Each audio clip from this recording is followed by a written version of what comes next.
यह कहानी है रीना की, जो अपने पति रमेश और दो बच्चों के साथ एक पुराने घर में रहती थी। यह घर एक शांत मोहल्ले में था, जहां पेड़ों की छाया और गली की मौनता डर पैदा करती थी। रीना को शुरू से ही इस घर में रहने में डर लगता था।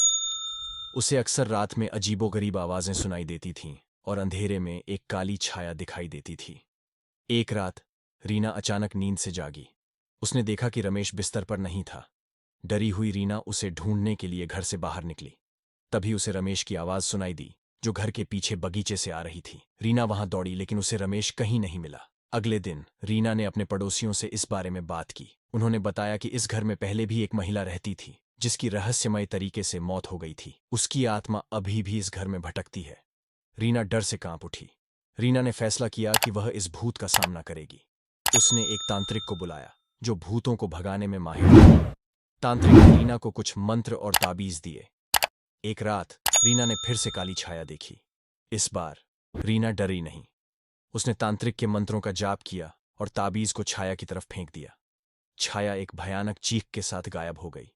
रीना और रमेश ने उस घर को बेच दिया और एक नए घर में चले गए। रीना अब डर से मुक्त थी। उसने अपनी जिंदगी फिर से शुरू की और खुशी खुशी रहने लगी।